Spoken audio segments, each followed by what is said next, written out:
താമരശ്ശേരി താലൂക്ക് ആശുപത്രിയിലെ ഡോക്ടറായ വിപിന്റെ തലയ്ക്കാണ് വെട്ടേറ്റിട്ടുള്ളത്. ഈ അമീബിക് മസ്തിഷ്കജ്വരം പിടിപെട്ട് മരിച്ച 9 വയസ്സുകാരിയുടെ പിതാവ് സനൂപാണ് വെട്ടിയത് എന്നുള്ളതാണ്. ഡോക്ടർക്ക് ഒരു കൊലയാളിയാകാൻ സാധിക്കുമോ? ഒരിക്കലുമില്ല. ഞങ്ങൾ പഠിച്ചതും പഠിപ്പിക്കപ്പെട്ടതും പഠിപ്പിക്കുന്നതും ഒരാളെ കൊല്ലാനുള്ളതല്ല. ജീവന്റെ ഒരു അംശമെങ്കിലും ബാക്കിയുണ്ടെങ്കിൽ അതിനെ തിരിച്ചു പിടിച്ച് അയാളെ തിരിച്ച് ജീവിതത്തിലേക്ക് നടത്തിക്കൊണ്ടുവരാനുള്ള ഒരു ശ്രമമാണ് ഓരോന്നും. നമ്മുടെ നാട്ടിൽ പലപ്പോഴും വീട്ടിലെ ചികിത്സ കഴിഞ്ഞ് ഫാർമസിയിലെ ചികിത്സ കഴിഞ്ഞ് അവസാനം ഹോസ്പിറ്റലിലേക്ക് എത്തുമ്പോഴേക്കും രോഗം അഡ്വാൻസ് സ്റ്റേജിലെത്തിയിട്ടുണ്ടാവും.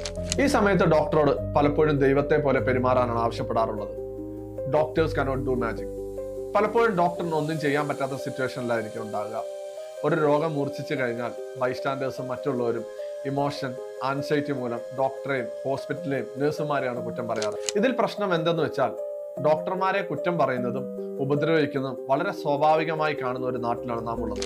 എത്ര തന്നെ സമ്മർദ്ദങ്ങൾ ഉണ്ടെങ്കിലും 99% ഡോക്ടർമാരും അവരുടെ ജോലികൾ കൃത്യമായി ചെയ്യുന്നവരാണ്.